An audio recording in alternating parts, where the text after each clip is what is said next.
바울이 신약 성경을 여러 권 기록했는데 가장 분량이 많은 책이 로마서와 고린도 전서입니다. 16장씩 되어 있죠.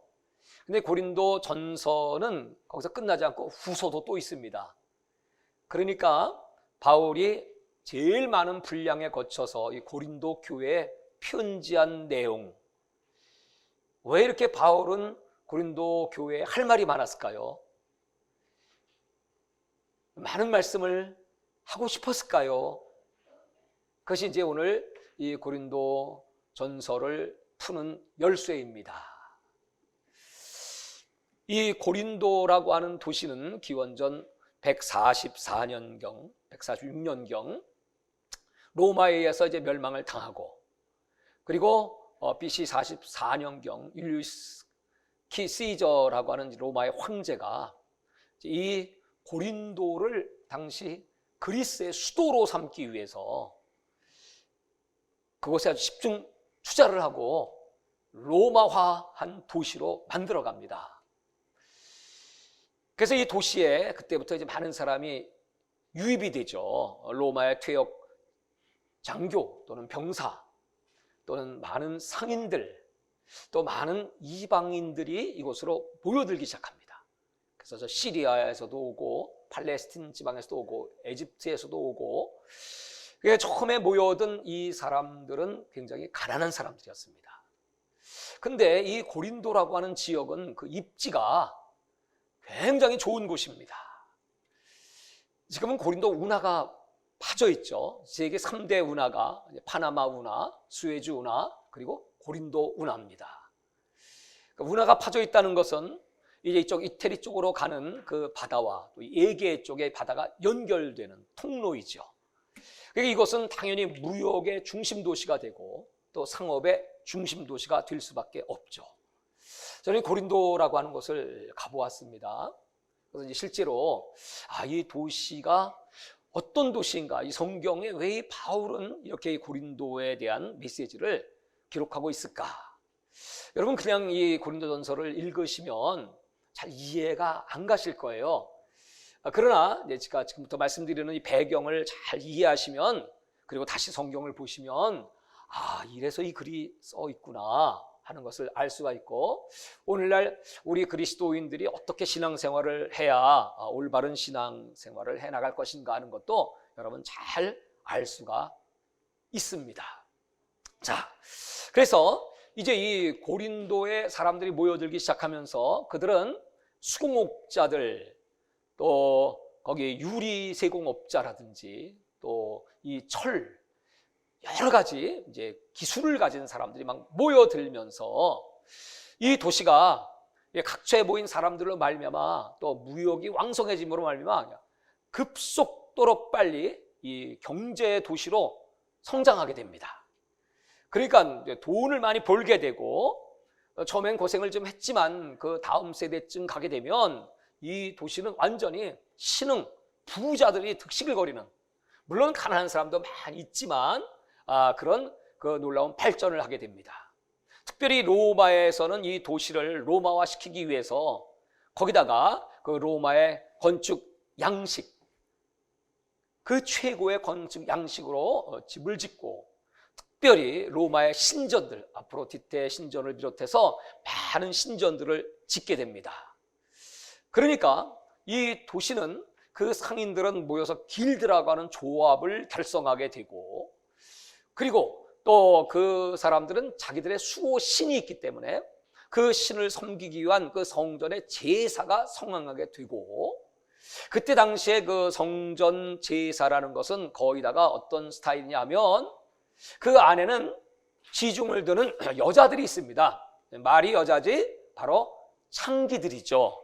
그 이방신에 대한 제사는 그 성전에서 제사를 드리러 온 그 남자들과 거기에 그 창기들이 성적 관계를 갖습니다. 그것이 자신들의 그 신을 기쁘시게 하는 일이라고 그들은 믿었으니까요.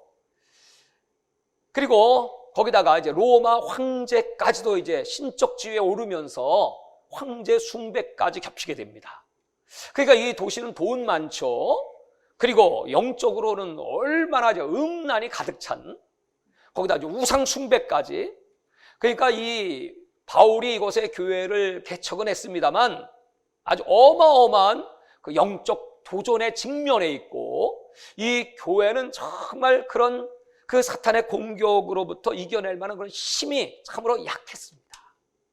바울은 이곳에 한 1년 반 정도, 약 50년대 이제 후반부터 50년대 가을쯤, 그래서 이제 52년 봄까지 1년 반 정도 이곳에 머물면서 아주 집중적으로 전도를 합니다. 그러니까 처음에 찾아간 곳은 유대인들이 모이는 회당. 그래서 바울의 선교 전략입니다. 그래서 먼저 유대인들부터. 그래서 거기에 이제 회당장이 이제 회개하고 예수님을 영접하게 되고요. 게다가 이제 이방인들에게 이제 전도의 방향을 옮기지요.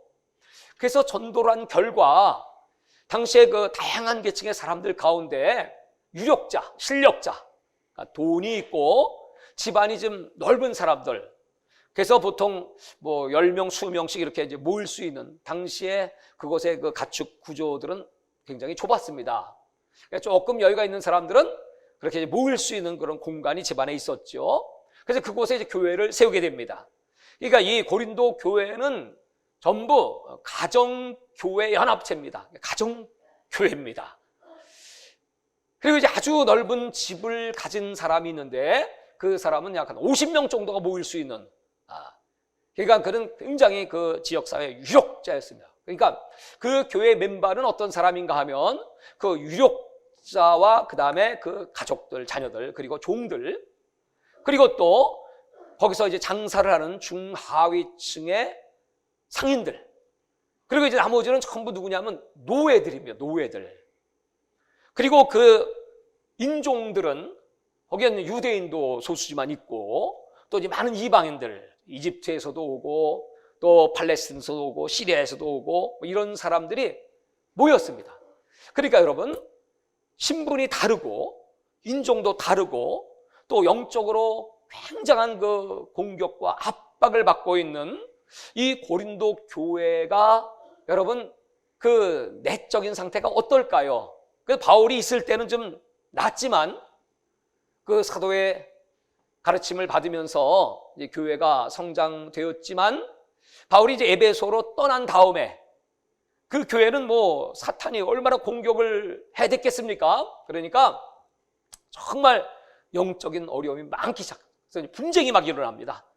자기들끼리 막 싸웁니다. 그때 당시에 그 사회의 모습은 그 후손들이 많은 경제력을 쟁취하게 되고 졸부들이 되면서부터 그 고린도 사회의 키워드는 뭐냐면 경쟁과 과시입니다. 가난했던 사람들이 졸부가 되잖아요. 경쟁이 치열하죠. 그럼 이제 과시합니다. 그래서 이제 그 부자들이 뭐 도로도 놔주고 또 신전 같은 것도 세워주고 회당도 만들어주고 그러니까 자기 이름을 거기다 다 기록을 합니다. 그래서 이제 과시하고 또 그 고린도 사회는 당시에 그리스 문화의 영향을 강력하게 받으니까 여러분 그리스 하는 그 헬라 철학의 키워드가 뭡니까? 플라톤 또는 소크라테스, 아리스토텔레스 그 사람들의 정신이 뭡니까? 그 헬라 철학이라고 하는 것은 논리 그리고 궤변, 많은 철학자들, 그들을 소피스트라고 말하죠. 이 소피스트들이 이곳으로 막 모여들었습니다. 그게 부자들이 말이죠. 그 말 잘하는 사람들의 그 얘기, 철학, 그 논리를 들으면서 내가 마음에 든다 하면 그런 소피스트를 후원을 해줍니다. 그 후원 문화가 굉장히 발달되어 있었죠. 그래서 이 소피스트들은 좋은 그런 후원자를 만나면 뭐 자기가 얼마나 출세도 하고 또 많은 사람들 앞에 인기도 끌고 그런 문화가 횡행했습니다. 그런 이 고린도 교회 안에 여러분 그 영적 상황은 어떻겠습니까? 뭐 말할 것도 없이 교회 안에도 역시 그런 경쟁 또는 과시, 교회 안에 그 성도들 지간에 계층이 다르고 또 거기 유대인도 있고 헬라인도 있고 막 섞여가지고 서로 기득권, 주도권을 찾기 위한 싸움. 그러다 보니까 교회 안에 막 분쟁도 터지고요. 많은 문제들이 생겼습니다. 그리고 더 진짜 무서운 건 뭐냐 하면 바울이 이 고린도 전서 후서 두 권의 성경을 쓴 것처럼 생각되지만 실제로는 더 많은 편지들이 있습니다. 그것들이 이제 사라지고 소멸되었기 때문에 나오지 않지만 이 고린도 전서 앞에도 편지 하나가 또 기록됐다고 기록되어 있거든요. 근데 그 바울의 편지 가운데 아마 이런 내용이 있었던 것 같습니다. 그 고린도라고 하는 그 사회가 너무나 그런 무질서, 혼돈, 또 그런 세상이고 또 이 교인들이 세상에 나가서 거기에 이제 동화되고 물들고 세속화되고 하는 것을 이제 방지하기 위해서 어찌 그리스도가 벨리앗과 조화될 수가 있느냐. 고린도 후서에 나오는 말씀이죠. 그러니까 세상에 나가서 여러분들이 거룩하고 구별되고 물론 세상과 짝을 하면 안 되지만 또 그 세상 속에서 영향력을 발휘하는 그리스도인들이 돼야지. 그렇지 않고 같이 그 세상 속에서 물들고 세상 사람처럼 거기서 온갖 음란을 행하고 우상을 숭배하고 하면 안 되지. 이런 내용을 이들은 이제 오해를 해가지고 사탄의 그만큼 역사가 컸죠. 사도 바울은 우리가 세상 사람들하고 사귀는 거 금하라고 했어. 그러면 우리가 어떻게 생활을 할 수가 있나? 세상을 떠나 어떻게 사나? 그러면 바울을 막 욕을 하기 시작하고 그 바울에 대한 신임이 막 떨어지기 시작했습니다. 그래서 바울을 오해하고 바울을 미워하고 여러분 한번 주의 종에 대한 신뢰가 추락하기 시작하면 사탄이 그렇게 딱 그 머릿속에 집어넣기 시작하면 그 다음에 이 바울이 하는 그 메시지들이 들리지도 않는 거죠. 그래서 이 고린도 교회 성도들은 그때부터 막 화가 많아졌어요. 그래도 아니 이 교회를 바울이 개척했는데 우리는 바울 사도의 말을 잘 듣고 따라야지 하는 바울파가 있었고 그 다음에는 기왕 믿을 바에는 말이야 베드로가 저 12 제자의 수제자고 예수님의 가장 측근 정통 제자니까 우리 기왕 믿을 거 베드로파 하자. 그러니까 또 어떤 사람들은 아니 설교를 들어보니까 설교는 누가 제일 잘하냐면 아볼로가 최고야. 그렇게 유창하게 설교를 하는데 설교 잘하는 목사님을 따라가야지 아볼로파. 그러니까 또 한편에서는 우리는 말이야 사람 따라가지 않을 거야.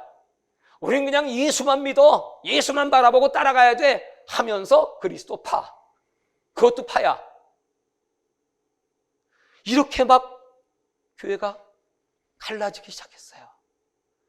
뭐 그것뿐만이 아니고 그냥 많은 문제가 이 교회 안에 막 터져나오기 시작합니다. 그것을 이제 차례차례 한번 우리가 이제 살펴볼 것이고요. 그 전에 이 고린도 교회 그 고린도 지역에 특별히 두 가지 이 상충되는 그런 사상과 철학들이 있었습니다. 그 첫 번째가 뭐냐 하면 바로 헬라 철학에서 기원된 이원론 철학, 이원론이라고 하는 너무 중요하기 때문에 제가 여러 번 말씀드린 적이 있는데 쉽게 말하면 이 보이지 않는 영의 세계는 선하고 보이는 물질, 이 현실 세계는 악하다. 그들은 영의 세계를 이데아라고 표현했고요. 이데아의 세계는 선한 세계, 아름다운 세계. 그게 진짜다. 그럼 이 육의 세계, 눈에 보이는 물질 세계는 뭐냐? 그건 가짜다, 가짜. 그러면서 우리 육체도 물질이잖아요. 육체는 악하다.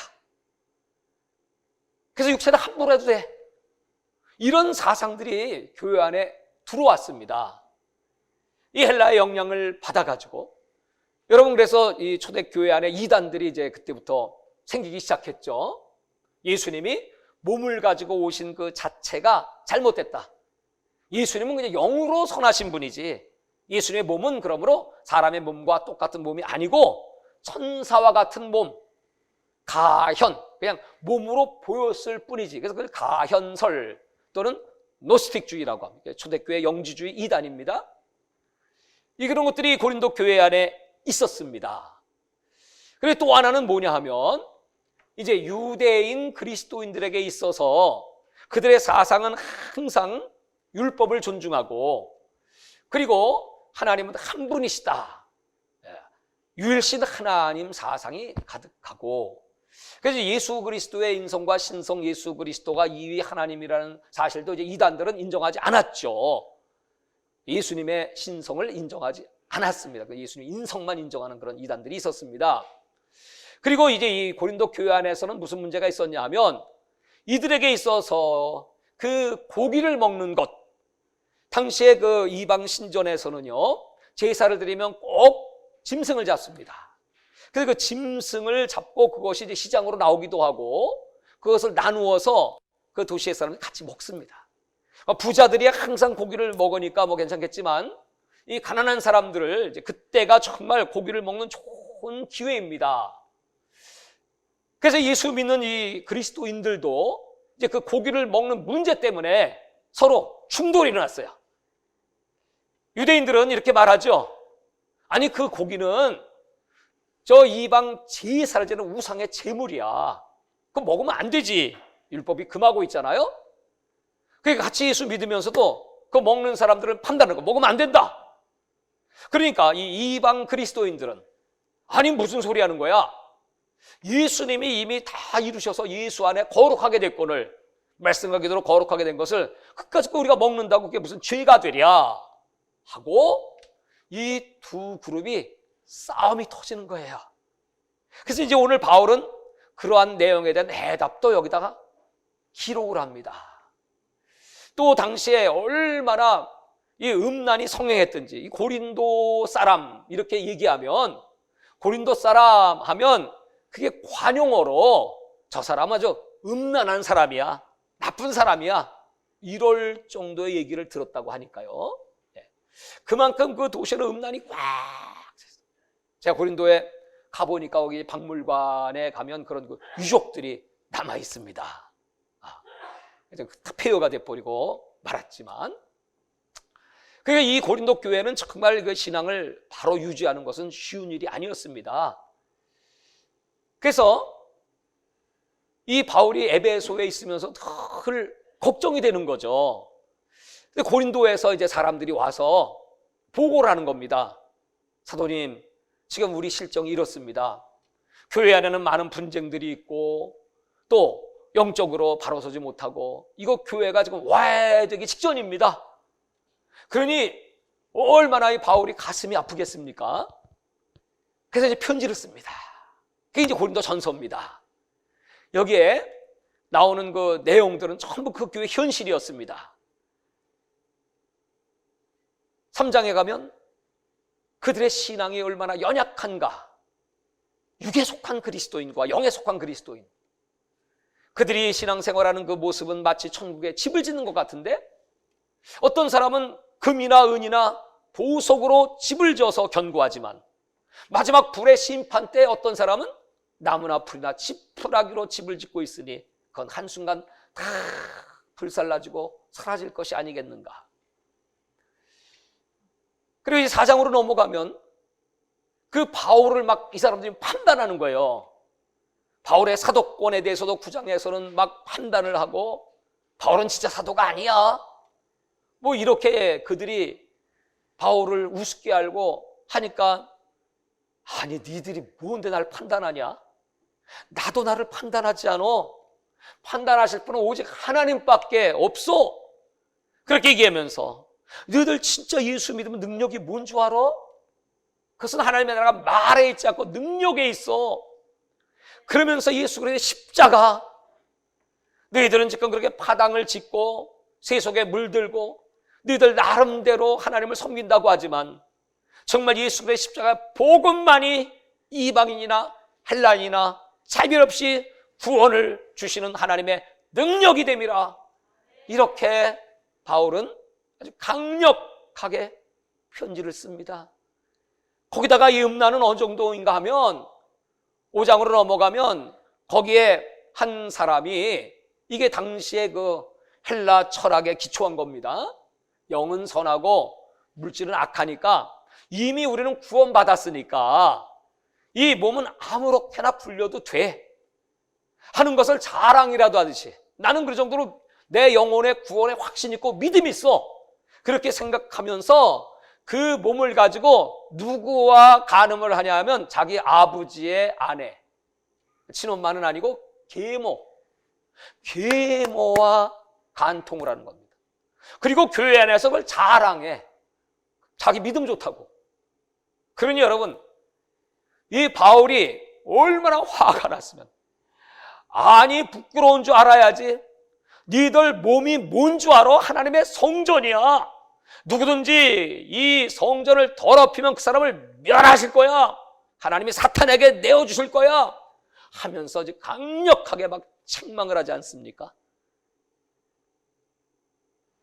뿐만 아니고 교회 안에 성도들끼리 서로 송사해요. 그래갖고 교회 안에서 문제가 있으면 교회 안에서 해결해야 되잖아요. 목사님 앞에 가서 해결해 주십시오. 어떻게 하면 좋겠습니까? 뭐 상담을 하고 뭐 장로님에게 상담을 하고 해서 해결을 받으면 좋은데 그걸 어디로 가져가요? 세상 법정으로 가져가.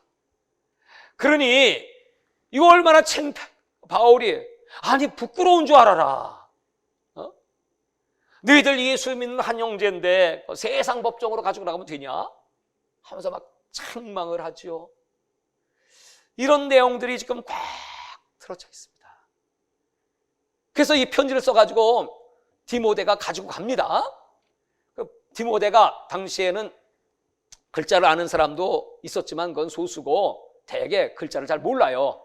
당시에 그 성경책은 지금 이런 종이로 된 책이 아니고 파피루스입니다. 파피루스.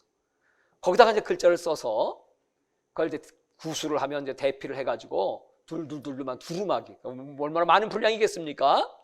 그걸 디모데가 가져가서 쭉 펴서 읽어줍니다.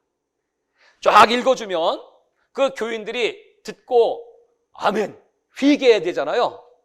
근데 이미 그들의 그 영성이 강팍해져 있고 너무나 메말라 있고 그들 눈에 보이는 현실만 추구하며 살고 고집들이 세가지고 하나님 말씀을 듣질 않아요. 그리고 오히려 이 디모데를 내쫓아버려. 가라. 바울은 이 편지에다 뭐라 쓰냐 하면 디모데가 가면 그를 박대하지 말고 잘 좀 대접해줘라 이런 말까지 쓰거든요. 그래도 불구하고 내쫓아버려. 그게 바울이 어떻게 하겠어요? 그 소식을 듣고 너무나 통분해가지고 안 되겠다. 내가 가야지 하고 바울이 직접 옵니다. 직접 와서 그들에게 말씀을 선포하는데 이게 웬일입니까? 이제 바울 말도 안 들어요.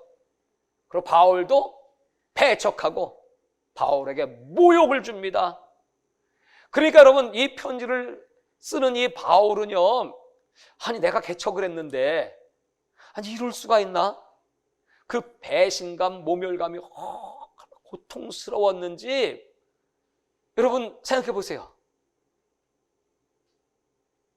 내가 너희들을 어떻게 복음을 전했냐? 세상에 많은 선생이 있다. 그렇지만 아비는 하나지 않냐? 나는 너희를 복음으로 낳았어. 아비 된 나를 너희들이 그렇게 배척할 수 있어? 고린도전서 4장에 등장하고 있죠. 그러면서 이 바울이 그 아픈 마음을 표현한 게 고린도 후서 2장 1절부터 5절까지의 말씀입니다. 우리 한번 고린도 후서 2장 1절부터 5절까지 한번 좀 같이 보시기 바랍니다. 좀 자막을 좀 띄워주면 좋겠습니다.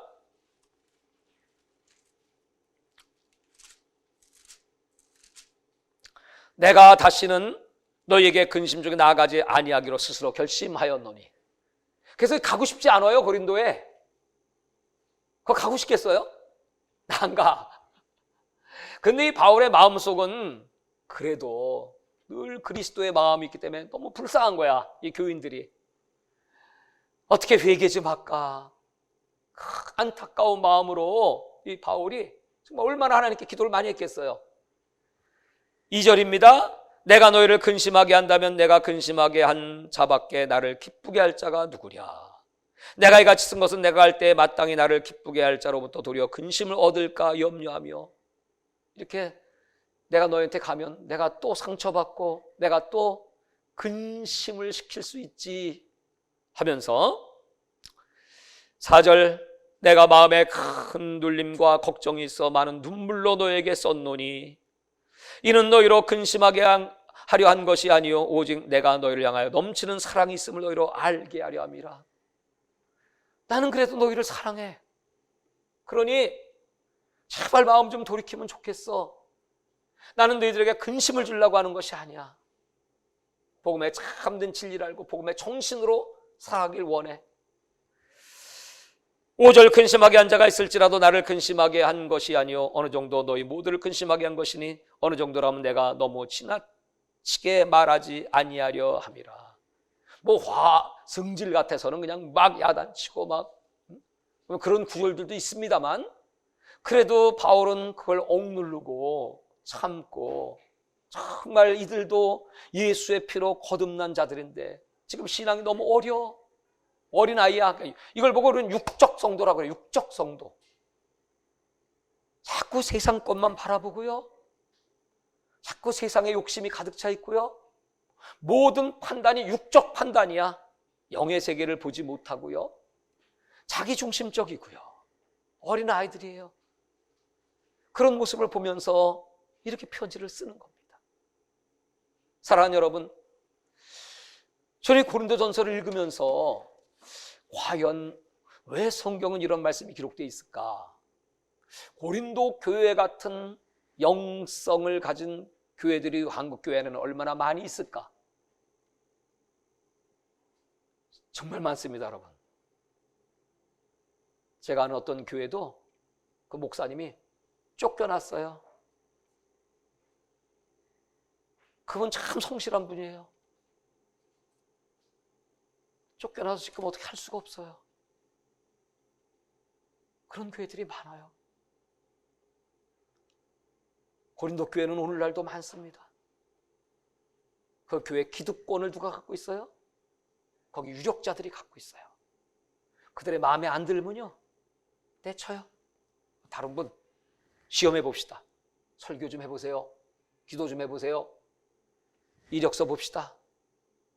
얼마나 많은지 몰라요. 고린도 교회는 바로 오늘날 우리의 모습이기도 해요. 이런 교회에 대하여 바울은 눈물로 기도하면서 이들의 그런 문제들을 하나하나씩 풀어줍니다. 그러니까 아까 얘기했던 그런 음란에 대한 문제, 그 다음에 송사에 대한 문제, 거기서 끝나지 않죠.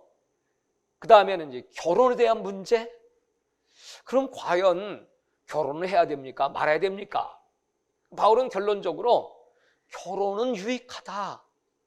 물론 바울처럼 정말 복음을 위해서, 예수 그리스도를 위해서 희생하고 헌신할 수 있는 정신과 능력이 있다면 안 하는 게 좋지. 왜냐하면 결혼하면 남편은 그 아내를 기쁘게 하려고 애를 써야 되니까 하나님의 일에 등한히 하게 되고, 아내는 남편을 기쁘게 하려고 애를 쓰니까 더 하나님 앞에 나가지 못하고, 그러니까 나처럼 그냥 독신으로 사는 게 최고야. 그러나 정욕을 이길 수가 없어. 그럼 죄를 지을 수밖에 없지. 그렇기 때문에 결혼이라고 하는 것은 하나님이 합법적으로 우리에게 주신 가정이라는 선물, 최고의 선물이야. 그러면 결혼해. 그래서 살면서 하나님을 섬겨. 근데 문제가 생겼어요. 상대방이 믿질 않아. 나는 잘 믿는데. 그럼 어떻게 해야 돼요? 교회 못 가게 해요. 막 핍박해요. 그럼 이혼해야 돼요? 말아야 돼요? 딴 사유를 갖고는 이혼할 수가 없지만, 뭐 예수님 말씀하신 것처럼 뭐 간음을 행했다든지, 아니면 이런 신앙적 문제로 교회 가지 못하게 한다면 그건 이혼해도 돼. 근데 그 남편이 이혼을 원치 않아. 그럼 이혼하지 마라. 왜냐하면 너의 기도가 때가 되면 상달될 것이고, 하나님 그 남편을 감동하셔서 때가 되면 구원받을 때가 오기 때문이야. 그렇게 지금 자세히 가르쳐 주는 겁니다. 그리고 혼자 사는 사람들은 나처럼 그냥 이길 수 있으면 이겨내는 게 좋아. 결혼하는 건 잘하는 거다. 그렇지만 결혼하지 않는 건 더 잘하는 거다. 뭐 이렇게 가르쳐 줍니다. 또 이제 우상의 제물에 대한 문제가 생겼습니다. 먹어야 돼, 말아야 돼. 그러니까 이제 바울이 그것도 역시 마찬가지야. 항상 이 바울의 논리는 아주 합리성이 있고 원칙이 있습니다. 모든 것을 사랑을 갖고 해야 돼. 지식은 사람을 교만하게 할 뿐이야. 사랑이 없는 지식 얼마나 교만해집니까? 그래서 오늘 본문 고린도서 8장 1절의 말씀이죠. 그 지식은 사랑을 바탕으로 한 지식이야. 그래서 우상의 제물은 먹어야 돼, 말아야 돼. 물론 유대인들의 관점에서 먹지 말아야 되지만 복음적 관점에서는 먹어도 되지요. 말씀과 기도로 거룩해졌으니까. 근데 먹되, 그래서 이방인 그리스도의 손을 들어줍니다. 이방인들은, 저 유대인 그리스도인들은 믿음이 약해. 뭐 율법만 내세우고 막 정죄합니다. 그러니까 이 유대인들은 또 이방인들은 아니 방탕한 짓 하지 마. 뭐 이러고 싸우니까 말이죠. 그 바울이 딱 결정을 내리기를 먹는 건 상관없다. 그런데 그것도 상황에 따라서 어떤 사람은 그걸 먹는 걸 보면 시험에 들어. 약한 사람들이. 그럼 먹지 말아야지. 어떤 사람은 그걸 안 먹으면 아니 예수 믿으면 돼지고기 안 먹네? 아우 예수 믿으면 가리는 게 많어. 아, 내 예수 못 믿겠어. 그런 사람이 있다면 뭐예요? 딥다 먹어야지 그냥. 그래서 그 영혼이 소중한 거야. 덕을 세우고 그 상대방의 유익이야. 자기 유익을 구하지 말고 이웃의 유익을 구하여 네가 먹든지 마시든지 하나님의 영광을 위하여 할지어다. 이렇게 여러분 합리적이고 아주 상식적이고 그리고 지혜롭게 이 세상 속에 나가서도 너희들이 예수 믿는 것 때문에 세상 사람 송두락질하고 당연히 핍박받을 때는 핍박받아야죠. 복음과 예수 그리스도를 위하여 핍박을 받아야 합니다. 그러나 그 이방 사람들을 구원하기 위해서는 그들에게 뱀처럼 지혜롭고 비둘기처럼 순결하게 그들 속에 들어가서 그 마음을 사기 위해서 우리는 세상에 비치고 소금입니다. 그 마음을 헤아리고 그분들을 품어주고 불쌍히 여기고 기도하고 또 내가 손해를 보더라고. 예수 믿는 사람이 막 자기 이익만 챙기고 이기적이고 누가 예수 믿겠어요?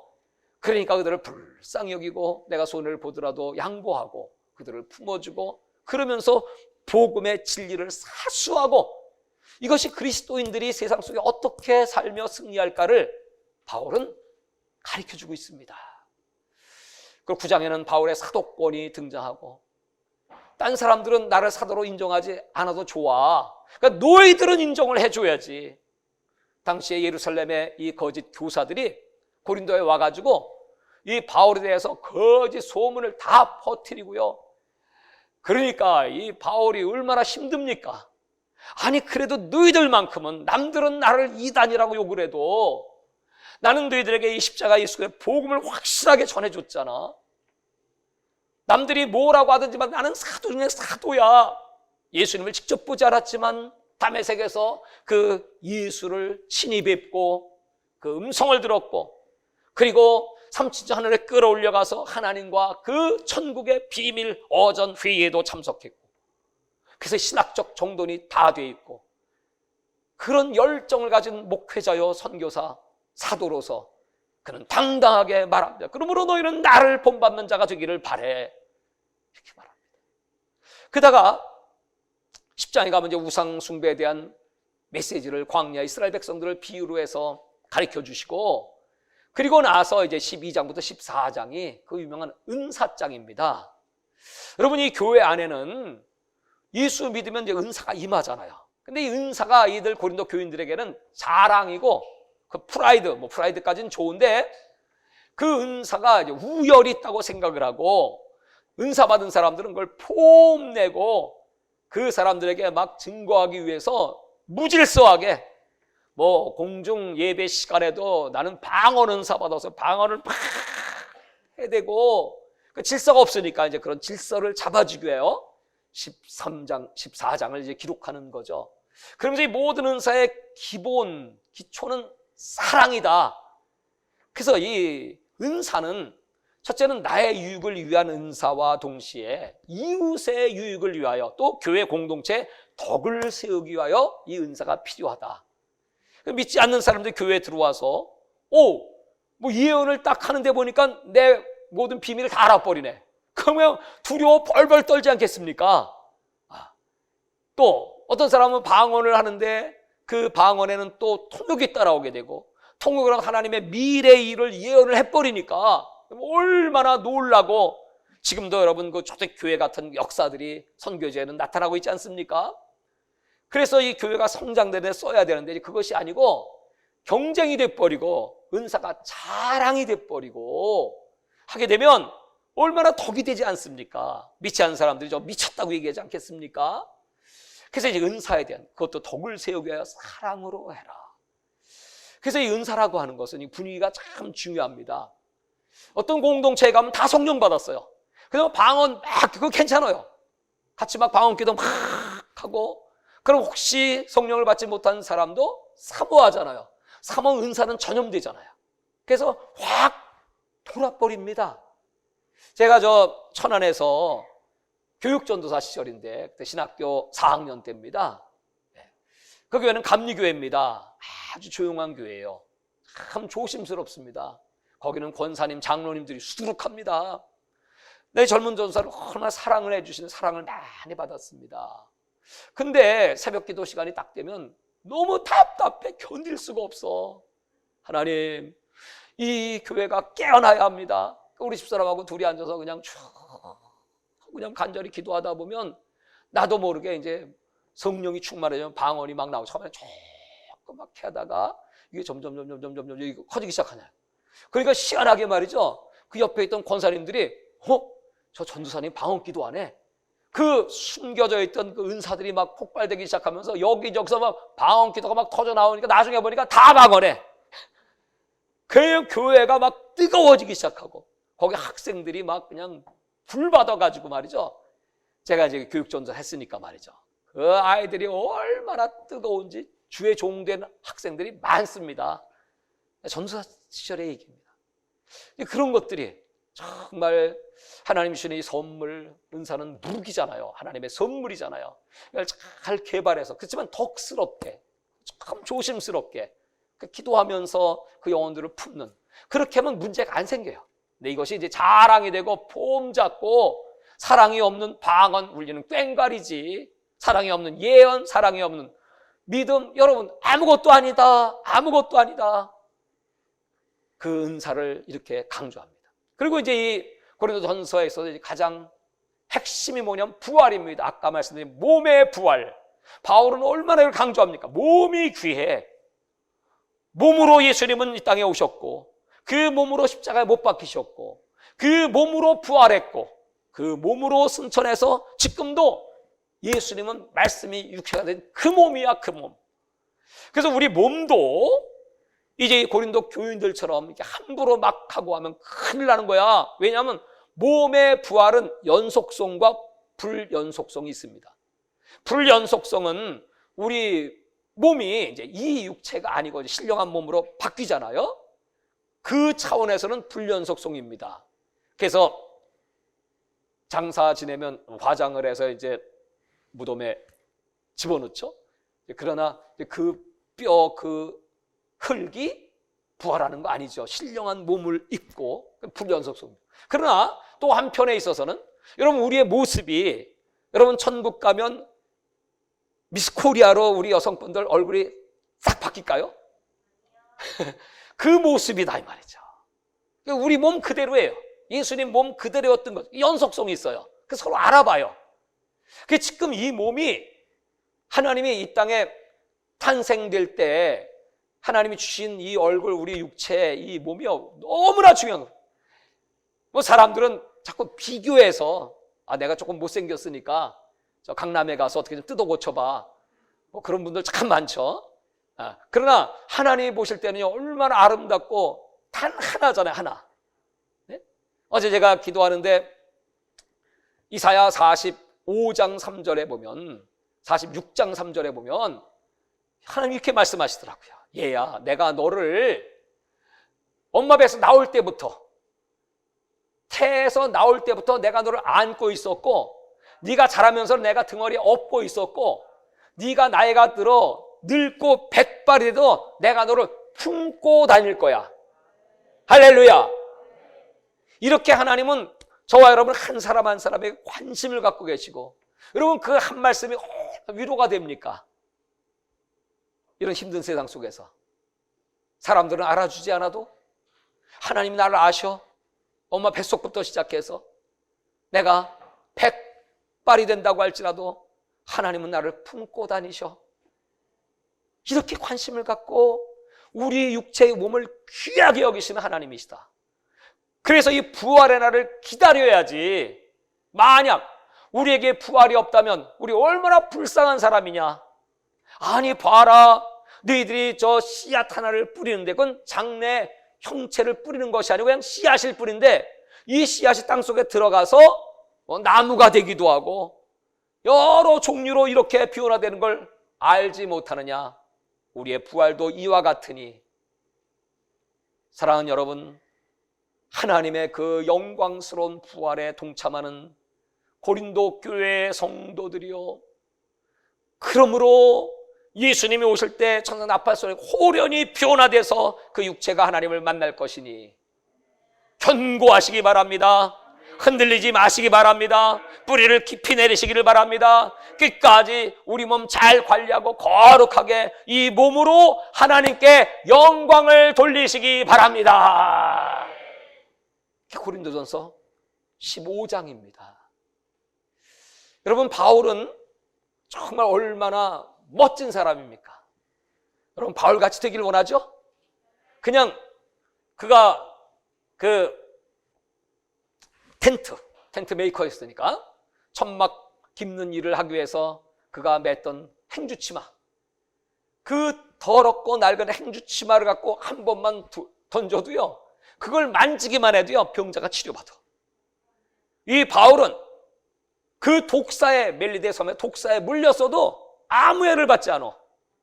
저 유대인 제사장 스게와의 아들들이 자기들도 귀신 쫓는 거 보고 우리도 한번 해봐야지 했더니, 귀신이 야 임마, 내가 예수도 알고 바울도 알아, 너 누구야? 하고 올라타고 개망신당하고 도망갑니다.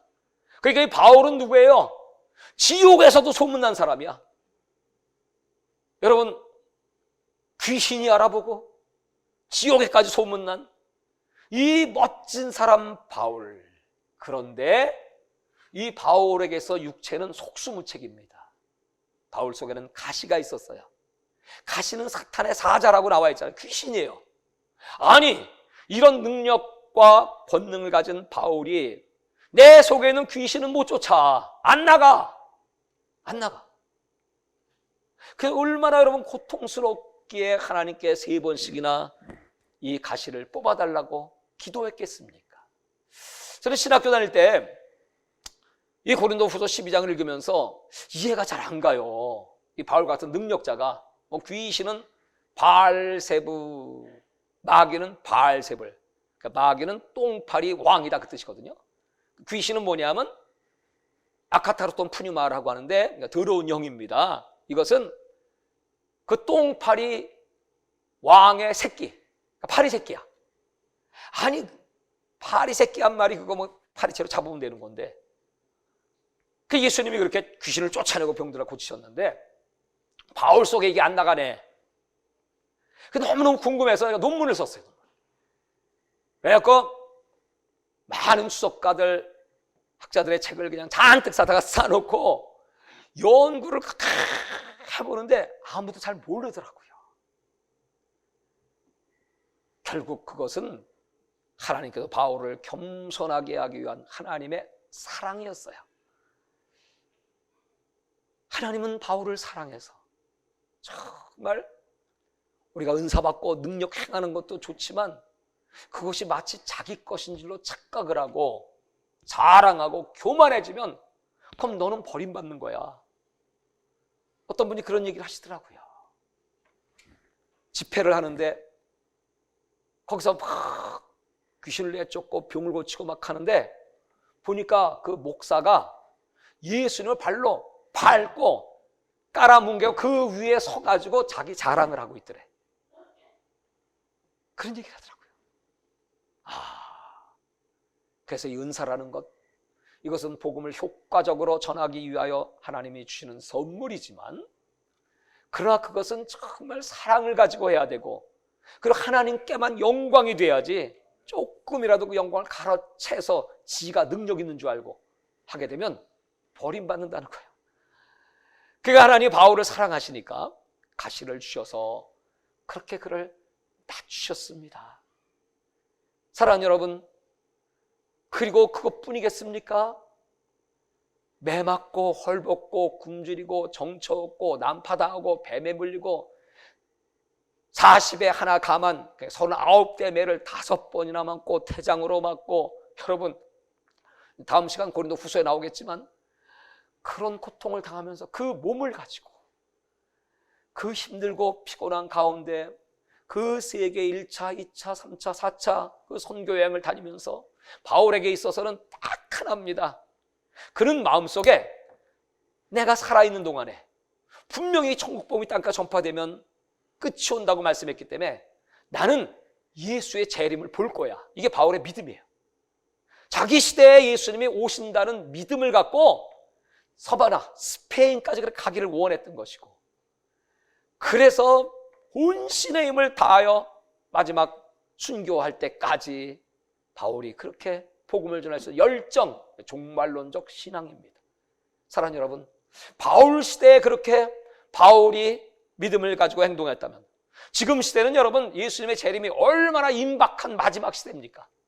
저와 여러분은 더 예수님의 재림을 맞이한다고 하는 그런 믿음 위에 굳건하게 서시기를 바랍니다. 그렇게 깨어있기를 바랍니다. 더 열정적으로 주님을 사랑하시기를 바랍니다. 아멘이 살아나기를 바랍니다. 할렐루야. 여러분, 바울 서신, 저는 수요일날 로마서를 하지만 복음의 진리, 우리는 이미 구원 받았지만, 이게 지금 고린도서 그런 내용이거든요. 이미 구원을 받았기 때문에 이 고린도 교인들은 함부로 하잖아요. 그런데 바울은 말하기를 아직 너희 구원은 완성이 되지 않았어. 아직 구원받지 못했어. 그럼 두렵고 떨림으로, 빌립보서에 나오죠. 두렵고 떨림으로 구원을 이루어가야 돼. 그 구원을 이루어가는데 제일 중심이 몸이야, 몸. 그 우리 몸이 소중해. 함부로 굴리지 말고, 또 이 몸으로 죄짓지 말고. 몸의 일부가 혀잖아요. 혀로 말 조심하고, 소금처럼 은혜로운 말하고, 발로 다니잖아요. 근데 로마서 3장에는 이 발이 악을 행하는데 빨리가 평강과 파멸의 길로 인도한다고 말하지 않습니까? 가야 될 곳과 가지 말아야 될 곳, 해야 될 말과 하지 말아야 될 말, 그리고 육신의 정욕을 도모하지 말고. 사랑하는 여러분, 이렇게 이 바울이 정말 우리 신앙에 가장 실질적으로 필요한 것, 이 세상 속에서 어떻게 우리가 신앙을 지키고 승리할 수 있는가, 오늘 제가 이런 배경을 한번 쭉 설명했고요. 여러분 주보에는 이 내용을 요약 압축해 기록해 놨고요. 여러분들이 다시 이 말씀을 들으시면서 고린도서 읽으세요. 읽으시면서 하나님, 내가 이 땅에 사는 동안에 승리자가 될 수 있도록, 이런 바울, 고린도 교인 같은 이런 죄를 짓지 않도록, 이런 어리석음에 빠지지 않도록, 이런 연약한 자가 되지 않도록 장성한 분량의 그리스도의 사랑. 그래서 고린도서 13장의 이 사랑은 정말 바울의 메시지 중에 압권 중에 압권이죠. 그 사랑을 가지고 지식은 사람을 교만하게 해, 신앙의 경력이 너를 교만하게 한다. 네가 알고 있는 그 신앙의 여러 가지 모든 패턴들, 그것이 너를 얼마나 교만하게 하든, 그러므로 예수님의 사랑으로 장성한 자의 분량에 다 도달하시기를 예수님의 이름으로 축원합니다.